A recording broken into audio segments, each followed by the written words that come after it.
सर्वांचं आजच्या या सेशनमध्ये हार्दिक स्वागत करतो आणि कमलवीर यांना मी विनंती करतो की त्यांनी आजचं त्यांच्या व्याख्यानाला सुरुवात करावी. कमलवीरजी. हाँ सर, एक मिनिट.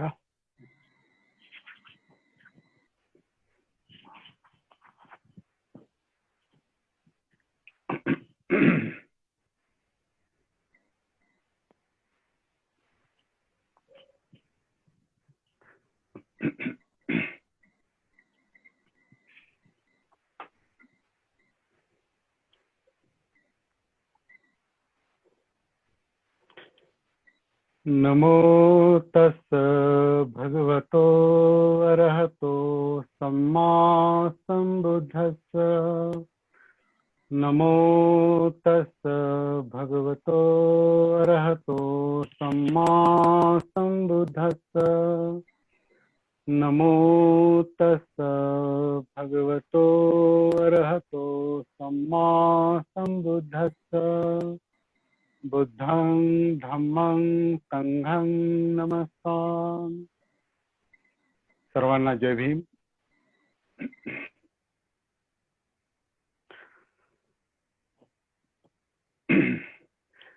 तर सती साधनेच्या या आपल्या दीर्घकालीन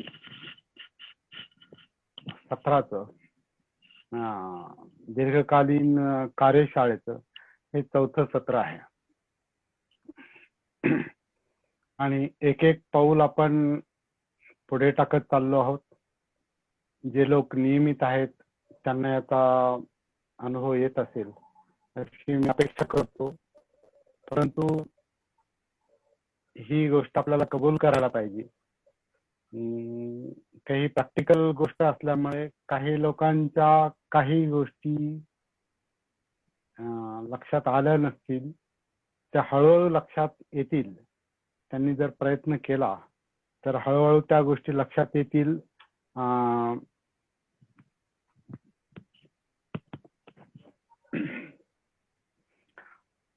हळूहळू सगळ्या गोष्टी लक्षात येतील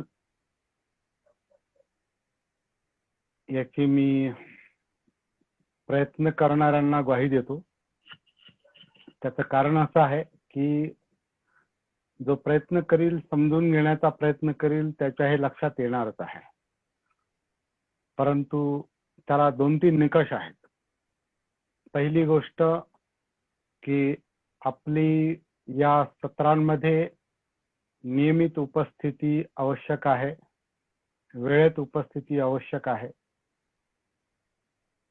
दुसरी गोष्ट, काही जे तांत्रिक शब्द आहेत, टेक्निकल शब्द जे आहेत, जसं सती आहे किंवा आन, अपान, अनात्म, हे जे तांत्रिक शब्द आहेत, टेक्निकल शब्द आहेत, हे लक्षात येईपर्यंत थोडासा वेळ जाऊ शकतो. आणि एकदा ते लक्षात आले की ते शब्द काय सांगतात की मग आपली खरी साधना तिथून पुढे सुरू होईल.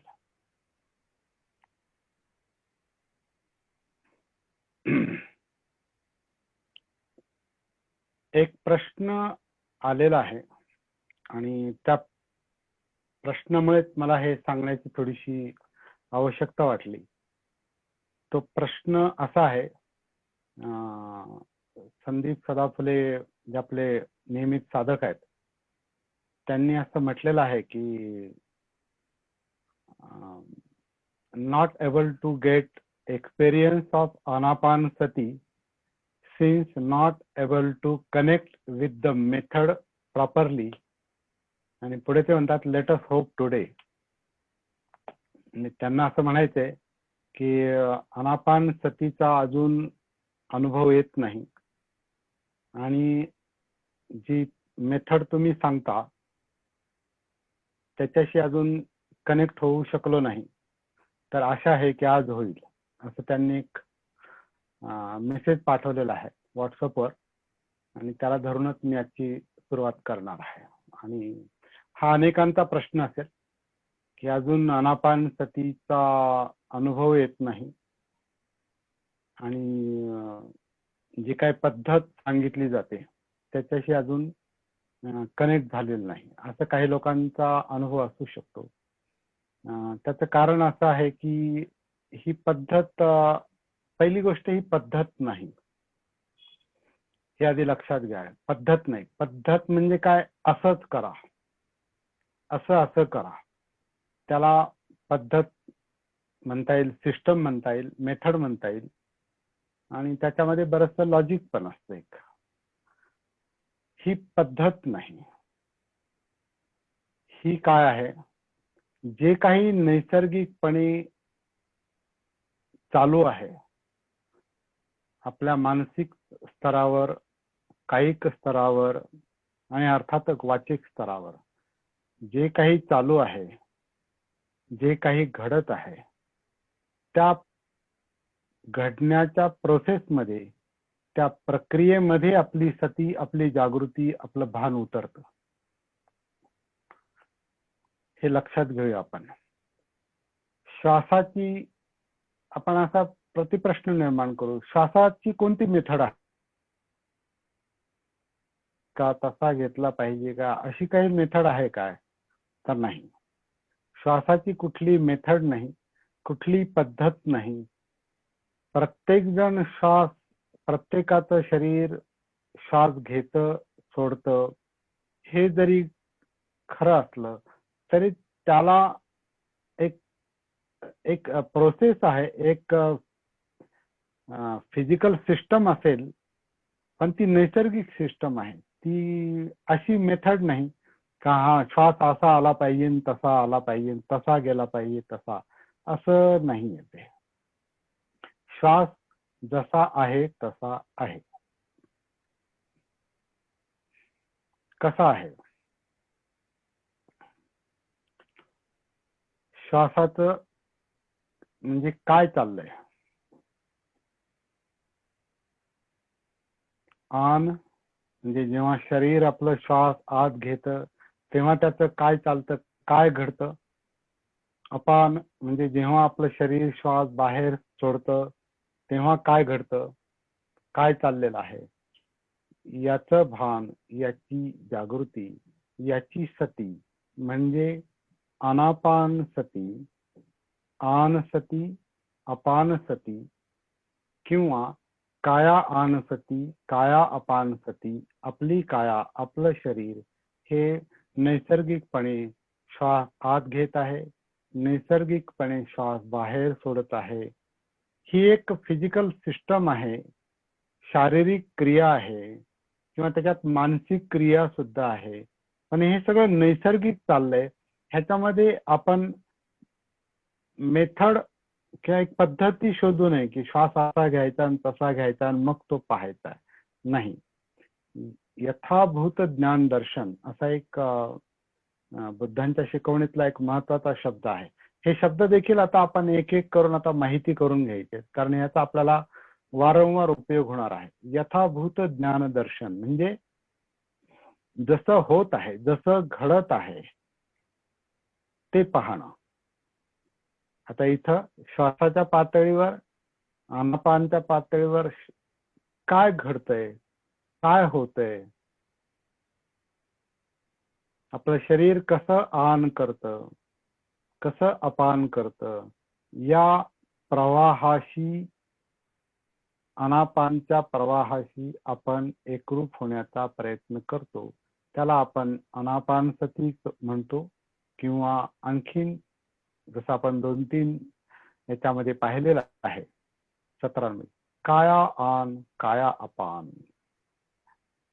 अनापान श्वास हे शरीराचं आणि मनाचं कार्य म्हणून त्याच्याकडे पाहूया आपण. श्वासाला शरीरापासून वेगळं करू नका. बरेच लोक आपण जे पाहतो की ध्यान, अनापानचं ध्यान करताना जणू काही श्वासाला शरीरापासून वेगळं पाहतात. मला असं वाटतं की श्वासाला शरीराचा एक भाग म्हणून, जसं आपलं हृदयाभिसरण, हृदय, त्याची क्रिया, त्याचं अभिसरण हा शरीरातला भाग आहे. पचनक्रिया शरीराचा भाग आहे. आपलं किडण्यांचं फंक्शन शरीराचा भाग आहे. उत्सर्जन क्रिया शरीराचा भाग आहे. वेगवेगळ्या ग्रंथी शरीराचा भाग आहे. मेंदू आणि संपूर्ण शरीरात पसरलेली मज्जासंस्था शरीराचा भाग आहे. इंद्रिय, आपली इंद्रिय, डोळे, कान, नाक, जीभ आणि संपूर्ण त्वचा हे इंद्रिय, हे हा शरीराचा भाग आहे. ह्या सगळ्याला मिळून काया म्हटलेला आहे.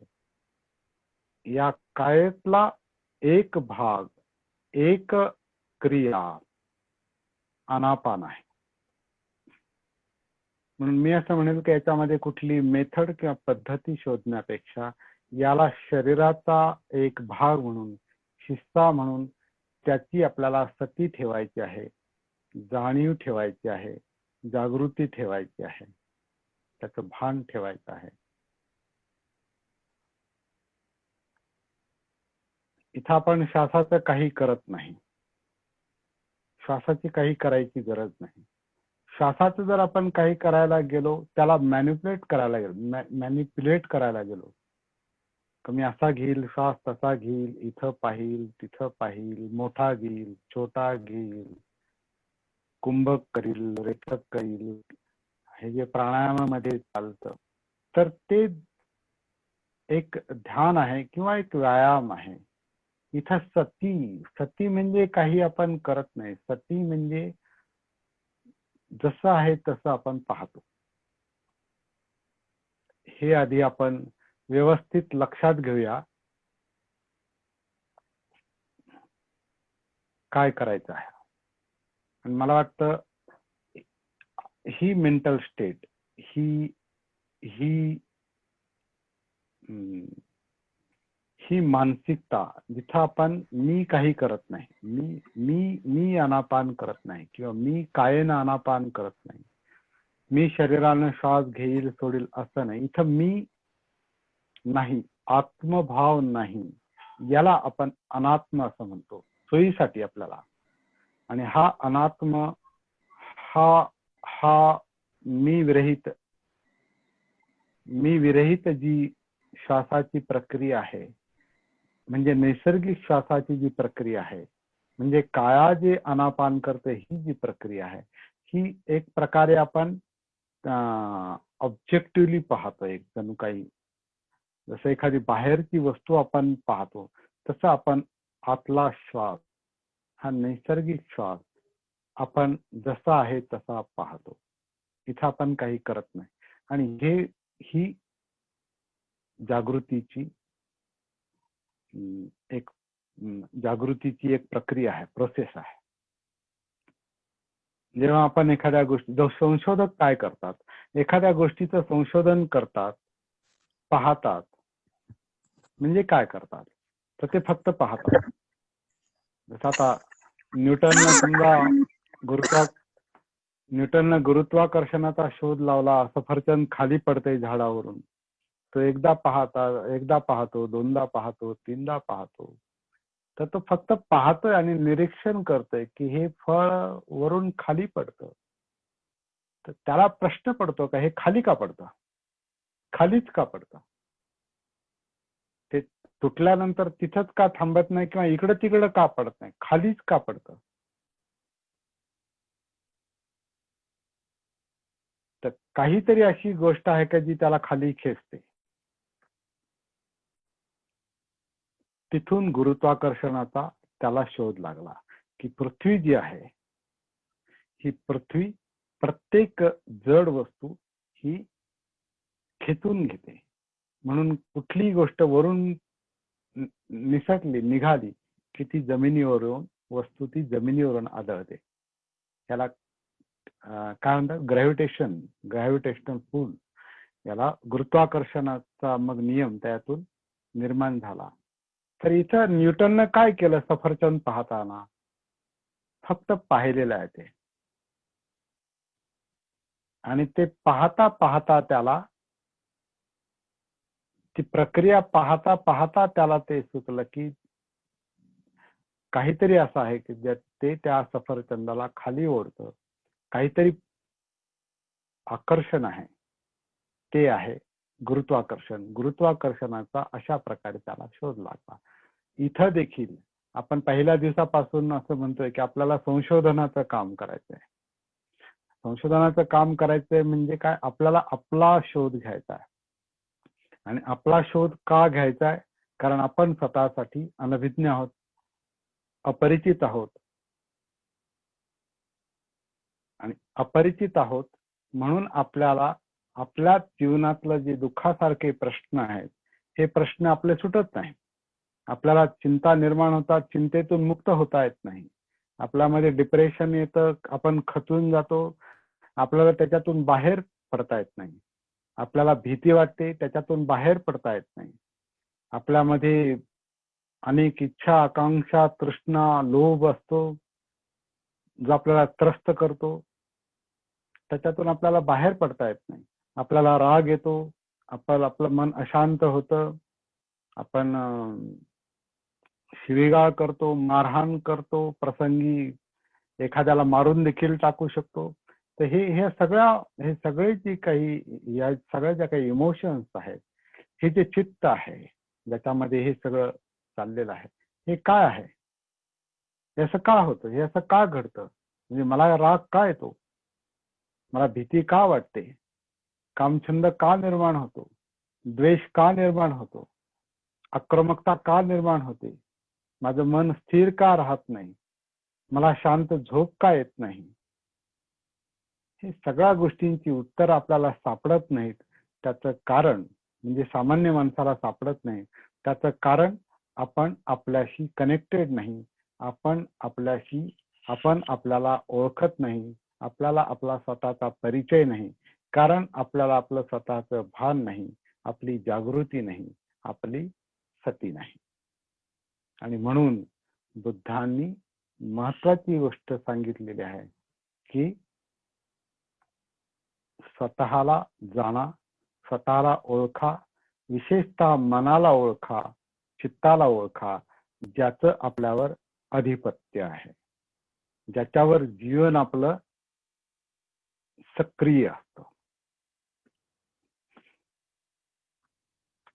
तर स्वतःला जाणणं का आवश्यक आहे हे याच्यातून आपल्याला लक्षात येतं. आणि हे जे जाणणं आहे, हे जाणणं आपल्याला कशा पद्धतीने केलं पाहिजे, हे आपण आपल्याशी कनेक्ट होऊन ते करू शकतो. आपण आपल्याशी जोडले जाऊनच ते करू शकतो. आणि स्वतःशी कसं जोडलं जायचं, स्वतःच भान जागृती कशी ठेवायची, याचं सूत्र, याचं तंत्र बुद्धांनी जगाला प्रथमतः सांगितलेलं आहे. आणि ह्याच पद्धतीनं त्यांना दुःखमुक्तीचा शोध लागला. तो त्यांचा शोध होता हे लक्षात घ्या. आपल्यालाही तो शोध घ्यायचा आहे. दुःखमुक्तीचा शोध लागला, ज्याला निब्बाण म्हटलेलं आहे, ज्याला अरहतपद म्हटलेलं आहे. बुद्धांची शिकवण प्रत्यक्षात उतरवण्याचा हा एकमेव मार्ग आहे. स्वतःला जाग करणं, कारण आपण झोपेत आहोत, आपण अजागृत आहोत, आपलं मन अजागृत आहे. तर त्याला जाग करणं आणि मनातले प्रश्न सोडवणं म्हणजे जीवनातले प्रश्न सोडवणं, म्हणजे व्यवहारातले प्रश्न सोडवणं, हे सगळं जे आहे हे या सतीच्या आणि जागृतीच्या प्रोसेसनं शक्य आहे. त्याची सुरुवात अनापान सतीपासून होते. कारण अनापान कायेचा भाग आहे, शरीराचा भाग आहे. आणि शरीरामध्येच हे सर्व मन, चित्त, भावना, विचार सगळ्या ज्या काही बाबी आहेत, ज्याला संखार असं म्हटलेलं आहे, संस्कार, हे सगळे संस्कार या कायेच्या दायऱ्यामध्ये आहेत, कायेच्या सीमेमध्ये आहेत. म्हणून कायेशी कनेक्ट व्हावं लागतं आणि आतमध्ये कनेक्ट व्हावं लागतं. त्याला सती असं म्हटलेलं आहे. ह्या सतीच्या आधारे आपल्या मनाचं जे काही विचलन आहे, मनाचं जे काही डिस्टर्बन्स आहे, सुख दुःख जी आहेत ज्याच्यामुळे मन विचलित होतं, हे मनाचं विचलन ह्या जागृतीच्या आधारेच आपल्याला थांबवता येतं आणि मनाला स्थिर करता येतं आणि सक्रिय पण करता येतं. म्हणजे पाहिजे त्या दिशेनं सक्रिय जे इच्छा आकांक्षा तृष्णींच्या मागे धावणारं जे मन आहे, त्या केवळ तृष्णा आकांक्षांच्या मागे धावणारा आणि सुखदुःखामध्ये हेलकावे खाणाऱ्या या मनाला आपण जागृतीच्या आधारे एक संयमित बनवतो, स्थिर बनवतो, अविचल बनवतो, ज्याला निब्बाण म्हटलेला आहे. त्याला अजून एक शब्द आहे, तो म्हणजे समाधी. समाधीमध्ये आणतो आपण. समाधी म्हणजे एकीकरण आहे, मनाचं एकीकरण आहे. मनाची स्थिरता म्हणजे काय? मनाचं एकीकरण. त्याची भटकंती थांबलेली आहे, त्याची चंचलता थांबलेली आहे, त्याची भ्रमंती थांबलेली आहे, त्याची दोलायमान अवस्था थांबलेली आहे. ते स्थितप्रज्ञ आहे. ते एका जागी स्थिर आणि शांत आणि जणू काय सगळी शक्ती एकवटलेली आहे. तर ही समाधी, हे निब्बाण प्राप्त करण्याचा सती हा मार्ग आहे. म्हणून आपण अष्टांग मार्ग ज्या लोकांना माहिती आहे त्यांना हे लक्षात घेता येईल. समाधीच्या आधी सती येते. सम्यक समाधी म्हणजे उचित, योग्य. त्या समाधीच्या आधी सती येते. सती म्हणजे आत्मभान आहे, जागृती आहे, अस्तित्वाचं भान आहे. हे अस्तित्व काय आहे हे समजून घेऊन त्याची जागृती ठेवणं, त्याची सती ठेवणं म्हणजे सतीपठ्ठान आहे. सतीपठ्ठान, सती जागृती पुढं नेणं आहे, प्रस्थान करणं आहे. श्वासातून काया, श्वासाच्या आधारे कायेमध्ये वेदना म्हणजे सुख दुःख, त्याचं कारण चित्त म्हणजे इमोशन आणि विचार प्रक्रिया. हे जे अस्तित्वाचे घटक आहेत, मुख्य 4 जे घटक आहेत, याच्यामध्ये एकरूपता आणणं म्हणजे समाधी आहे. आणि ह्याच्यासाठी व्यायाम म्हणजे प्रयत्न करणं आहे. म्हणून सम्यक व्यायाम, त्याच्या आधी सम्यक व्यायाम येतो. त्याच्यासाठी आपली जी लाईफस्टाईल आहे, ही लाईफस्टाईल आपल्याला व्यवस्थित केली पाहिजे. आपली जी आजीविका आहे, आजीविका म्हणजे केवळ उपजीविका नाही. कधी कधी आजीविकेचा अर्थ केवळ पैसे मिळवण्याचं साधन, उपजीविकेचं साधन असं केला जातो. नाही, मला वाटतं आजीविका म्हणजे लाईफस्टाईल आहे, जीवनशैली आहे. How to leave. 24 तास आपण दिवसाचे कसे घालवतो,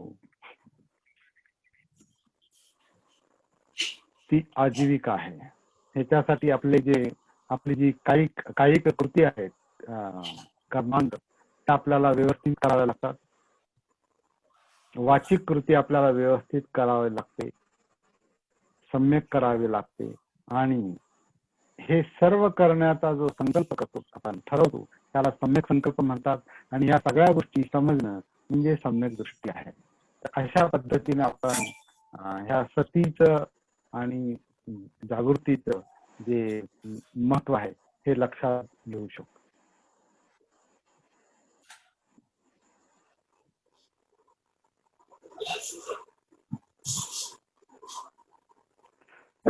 अजून एक महत्वाचा शब्द आज तुम्हाला मला सांगायचा आहे,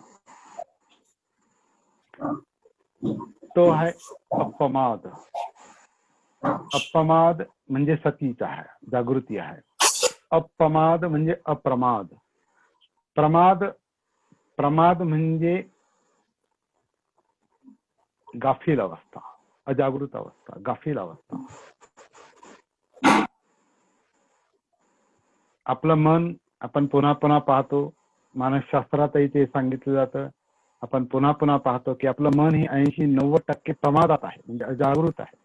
म्हणजे त्याला कळत नाही काय चाललंय ते, आतमध्ये काय चाललेलं आहे. विचार त्याला कळत नाही, त्याला इमोशन्स कळत नाही, त्याला सुख दुःख का निर्माण होतात कळत नाही, कायतल्या ऍक्टिव्हिटीज कशा चालल्या त्याला कळत नाही.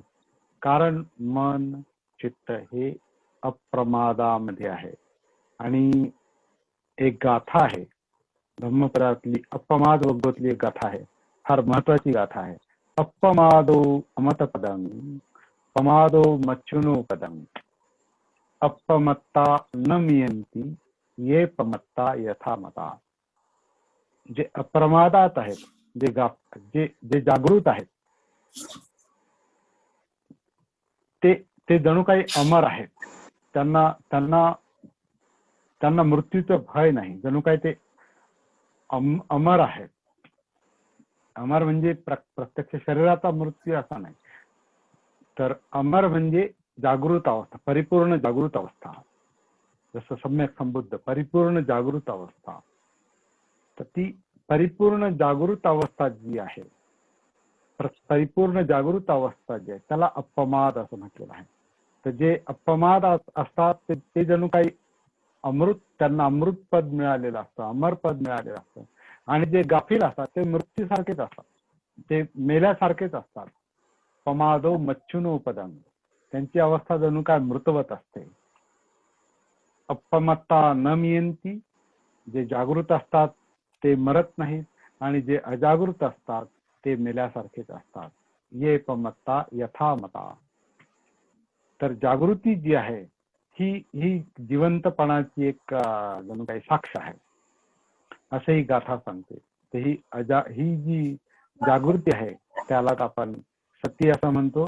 आणि ही सती आपल्याला क्रमाक्रमाने डेव्हलप करता येते, विकसित करता येते, हे आपल्याला या ह्याच्यामध्ये शिकायचं आहे.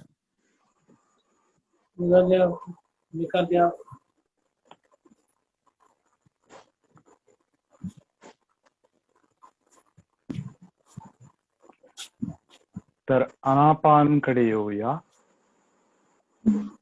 आन अपान, कारण इथून आपल्याला सतीची जागृतीची जी प्रक्रिया आहे ती आपल्याला एक प्रकारे अनुभवायची आहे. आन अपान. आन म्हणजे शरीर नैसर्गिकपणे जे श्वास आत घेत, नाभीच्या पाठीमागे पोटामध्ये श्वासपटल नावाचा जो पडदा आहे तो जो आकुंचन प्रसरण पावतो, छाती आणि पाठीचं जे काही आकुंचन प्रसरण होतं त्यानुसार आपली काया श्वास आत घेते, आन करते, आपली काया श्वास बाहेर सोडते, अपान करते, काया आन करते, काया अपान करते, आणि नैसर्गिकपणे करते. म्हणून याला आपण अनात्म आन किंवा अनात्म काया आन, अनात्म काया अपान असं म्हणतो आपण त्याला. या ठिकाणी एक गोष्ट लक्षात घ्यायची या प्रश्नाच्या अनुषंगानं, की इथे आपण काहीही करत नाही, इथे श्वासाचा आपण काही करत नाही, तर आपण लेट द बॉडी ब्रीथ, म्हणजे शरीराला जणू काय श्वास आपण घेऊ देतो, शरीराला आपण श्वास सोडू देतो. आपल्या इच्छेप्रमाणे श्वास आपण खेचत नाही किंवा सोडत नाही, त्याच्यावर आपण दबाव आणत नाही, त्याला मॅनिप्युलेट करत नाही, त्याला आपण इच्छेच्या बळावर घेत नाही, इच्छेच्या बळावर सोडत नाही. नैसर्गिक आनची सती म्हणजे जागृती, नैसर्गिक अपानची जागृती. काया आन करते, काया अपान करते, याचं भान, याची जागृती, हा अनुभव आपल्याला घेत घेत पुढे जायचं आहे.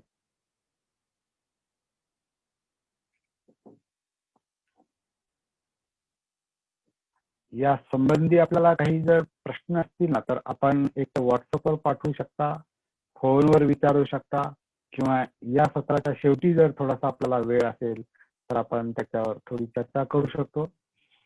पण हा पहिला मुद्दा आपल्याला लक्षात घ्यायचा आहे की आपली काया आन करते, अपान करते, आपण त्याचं भान ठेवतो, त्याची सती ठेवतो.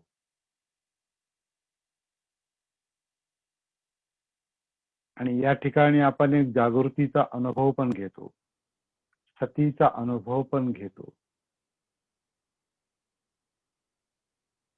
शांतपणे हे अनुभवायचं आहे की आपलं शरीर श्वास आत घेत आहे,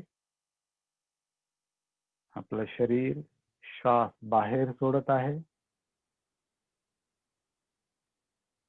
ज्या क्षणी श्वास आत येत असेल त्या क्षणी हे पाहायचं आहे की काया श्वास आत घेत आहे. ज्यावेळी श्वास आपली काया बाहेर सोडते आहे तेव्हा हे पाहायचं आहे की ही काया, आपली काया ही श्वास बाहेर सोडत आहे.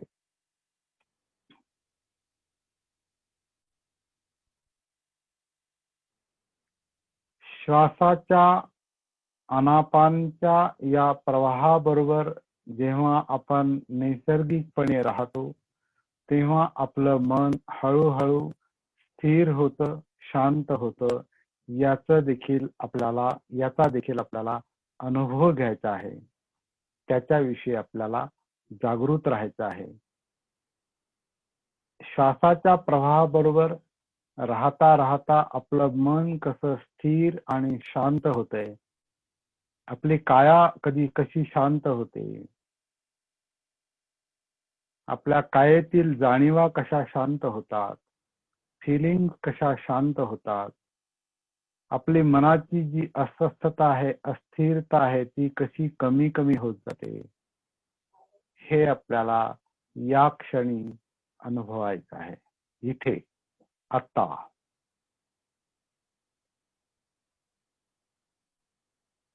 तर काया आन करीत आहे, काया अपान करीत आहे.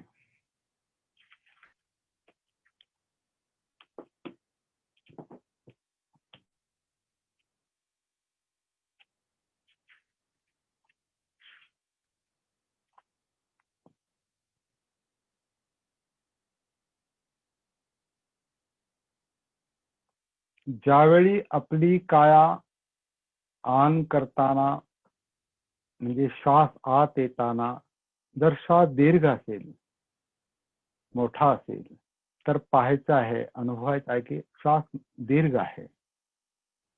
आत येताना जर श्वास दीर्घ असेल तर श्वास दीर्घ आहे हे पाहतो आपण, त्याची जाणीव ठेवतो. श्वास बाहेर पडताना जर दीर्घ असेल तर आपण हे पाहतो की श्वास दीर्घ आहे.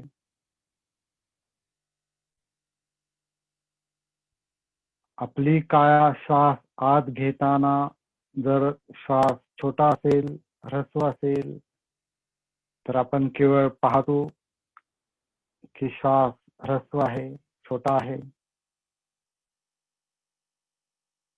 आपलं शरीर जर जेव्हा श्वास बाहेर सोडताना श्वास छोटा असेल तर आपण हे पाहतो की श्वास छोटा आहे. याचा अर्थ श्वास जसा आहे तसा आपण पाहतो. मुद्दाम मोठा श्वास घेत नाही, मुद्दाम मोठा श्वास सोडित नाही, मुद्दाम श्वास घेत नाही, मुद्दाम श्वास सोडित नाही.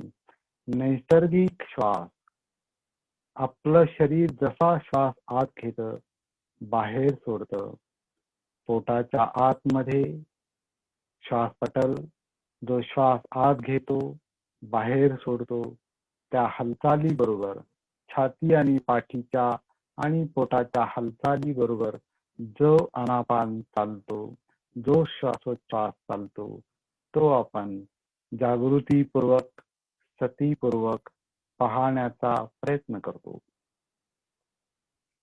समजा आपल्याला हे जमत नसेल, आपलं मन इकडे तिकडे भरकटतं किंवा कंटाळा येऊ शकतो, अनावश्यक वाटतं, कुठल्याही कारणानं जर आपलं लक्ष इथून विचलित होत असेल, ते भानावर राहत नसेल, जागृतीच्या प्रक्रियेत राहत नसेल, तर तेही लक्षात घ्यायचे की आपलं मन भरकटतंय आणि हा एक मनाचा स्वभाव आहे. त्याचं काय करायचं किंवा त्याचं काय होईल, ते कसं शांत होईल, ही पुढची क्रिया आहे. परंतु जर आपलं मन स्थिर नसेल, शांत नसेल, या जागृतीच्या प्रक्रियेत उतरत नसेल, सतीमध्ये येत नसेल, आनापान सतीमध्ये येत नसेल, तर हे देखील लक्षात घ्यायचंय की आपलं मन विचलित आहे, भरकटतंय, कुठल्याही कारणानं चिंतेत असेल, अस्थिर असेल, घरी गेलेला असेल, कंटाळा आलेला असेल, जड झालेला असेल, जे काही आहे. प्रत्येकाचे प्रश्न आणि मनस्थिती वेगळी आहे. आपली मनस्थिती जशी आहे ती लक्षात घ्यायची आहे. ती आपल्या मनाची एक ओळख आहे. ती आपल्या मनाचा तो एक परिचय आहे की मन हे असं आहे, चित्त हे असं आहे. चित्त म्हणजे हे पाहिजे ते नको, असं पाहिजे तसं नको, याचा लोभ त्याचा द्वेष, हे पाहिजे ते नको. आणि त्याचा परिणाम आपल्या मनासारखं नाही झालं, चित्तासारखं नाही झालं तर सुख दुःख याच्यामध्ये मन हेलकावे खातं. आणि त्याच्यामुळं हे साधं काम जे आहे की आपलं शरीर आन करतं, शरीर अपान करतं, शरीर श्वास सोडतं. हे सोपं काम मन करू शकत नाही, कारण ते चंचल आहे, अस्थिर आहे, तणावात आहे. हा प्रश्न आपण लक्षात घ्यायचा की आपलं मन हे असं आहे आणि तो प्रश्न आपल्याला पुढे चालून सोडवायचा आहे. आणि म्हणून आपल्याला स्वतःशी कनेक्ट व्हायचं आहे, स्वतःशी जोडलं जायचं आहे.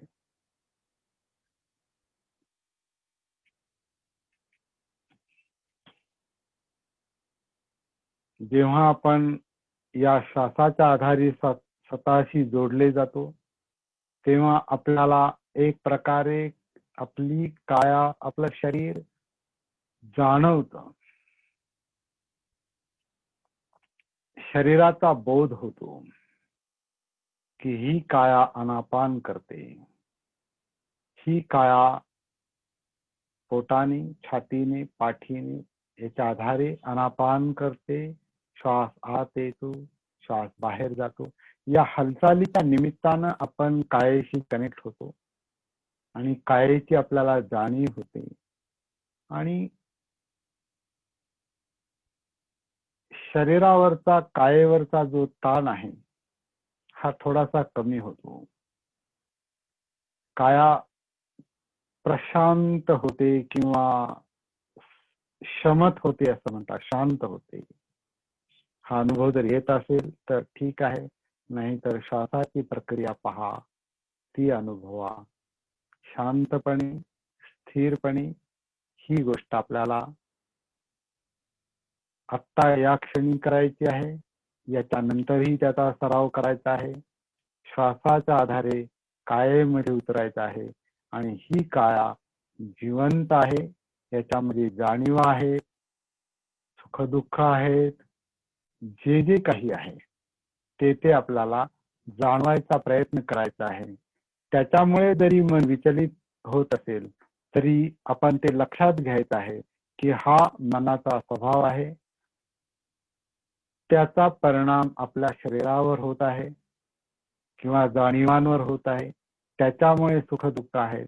ह्या सगळ्या ज्या काही गोष्टी आहेत या आपण हळूहळू लक्षात घेण्याचा प्रयत्न करतो.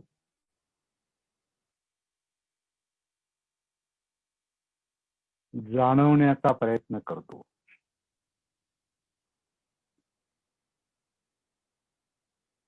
श्वास नैसर्गिकपणे आतमध्ये येत आहे, नैसर्गिकपणे बाहेर पडत आहे.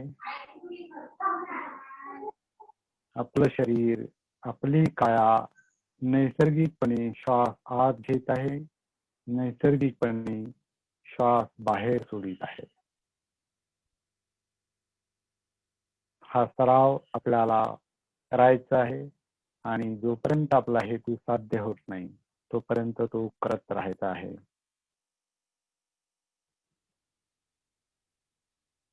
आनापानसती आणि काया आनापानसती आणि कायेमध्ये जाणवणाऱ्या जाणीवा यांचा आपण अभ्यास करायचा आहे जागृतीपूर्वक, सतीपूर्वक. तर आपण या ठिकाणी प्रॅक्टिसचा जो काही एक थेरॉटिकल भाग आहे, सैद्धांतिक भाग आहे की आपल्याला काय करायचंय आणि हे आपल्याला स्वतःच्या पातळीवर करायचं आहे. इथे आपण फक्त हे जाणून घेतो की आपल्याला काय करायचंय, याची प्रॅक्टिस आपण स्वतः आत्तापासून करायला सुरुवात करायची आहे आणि स्वतःशी जोडले जायचं आहे, भानामध्ये यायचं आहे, जागृतीमध्ये यायचं आहे, अप्रमादामध्ये यायचं आहे. म्हणजे जागृतीची पातळी आपल्याला उंच व्हायची आहे, वाढवायची आहे. श्वासाची जागृती, कायाची जागृती, जाणीवांची जागृती, चित्ताची जागृती आणि मनाची जागृती, अशा पद्धतीने आपल्याला पुढे जायचं आहे. सध्या फक्त शरीर श्वास आत घेत आहे, शरीर श्वास बाहेर सोडित आहे, काया अनापान करत आहे आणि नैसर्गिकपणे करत आहे. अनात्म काया आन, अनात्म काया अपान. मी श्वास घेत नाही, मी सोडित नाही. नैसर्गिकपणे काया आन करते, नैसर्गिकपणे काया अपान करते. आपण केवळ स्मृतीपूर्वक, सतीपूर्वक, जागृतीपूर्वक हे पाहतो, अनुभवतो आणि स्वतःमध्ये एंट्री करतो, स्वतःमध्ये प्रवेश करतो, जागृतीच्या प्रवाहामध्ये प्रवेश करतो. या ठिकाणी आपण थांबूया.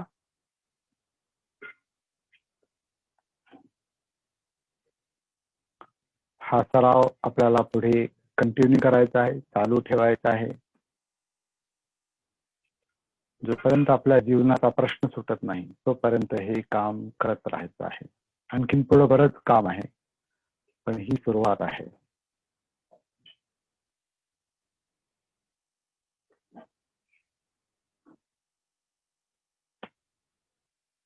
आनंद सर,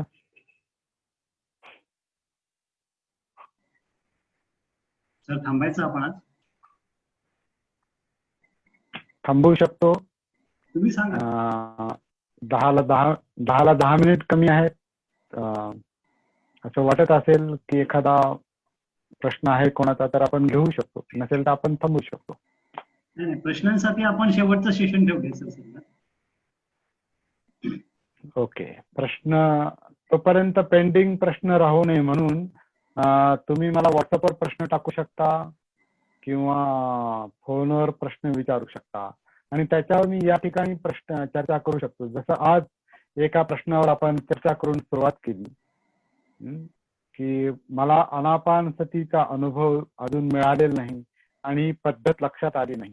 तर मला असं वाटतं की आज या ठिकाणी जर संदीप सदाफुले असतील किंवा आपण इतर लोक सुद्धा हा अनुभव थोडासा आपल्याला आला असेल, जर आपण हे सिरियसली करून पाहिला असेल तर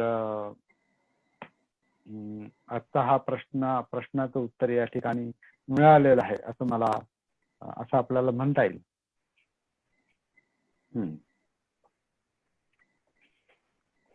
आणि वेगवेगळे प्रश्न वेगवेगळे शब्द जे या ठिकाणी येतात, या शब्दांनी गोंधळून जायचं नाही आणि शब्द समजले नाही तर त्यात अडकून पण पडायचं नाही.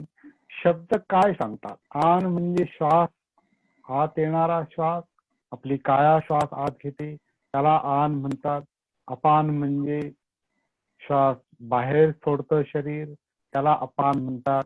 अनात्म म्हणजे आपण ते करत नाही, इट हॅपन्स, ते घडतं, नैसर्गिकपणे चालू आहे. तर हे शब्द जे आहेत ते शब्द सांगतात, त्याच्याकडे लक्ष द्यायचं आहे. शब्द जर समजले नाही, जड जात असतील, अपरिचित वाटत असेल तर ते शब्द काय सांगतात त्याच्याकडे लक्ष द्यायचं आहे. आन म्हटल्याबरोबर श्वासामध्ये उतरता आलं पाहिजे. अपान म्हटल्याबरोबर श्वास जो बाहेर शरीर सोडतं त्याच्यामध्ये उतरता आलं पाहिजे, ते पाहता आलं पाहिजे. आत्म म्हणजे आपण हे करत नाही, नैसर्गिकपणे चालू आहे, हे आपल्याला लक्षात घेतलं पाहिजे. त्यामुळे शब्दांनी गडबडून जायचं नाही, शब्द काय सांगतात याच्याकडे लक्ष द्यायचं आहे.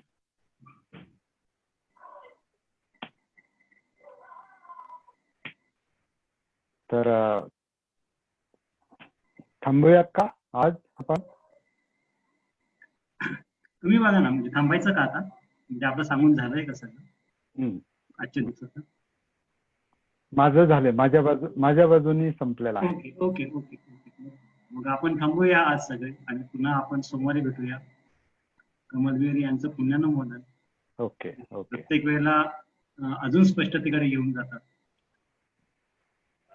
थांबूया, मीटिंग एंड करूया. जय भीम सर्वांना. नमो बुद्धाय.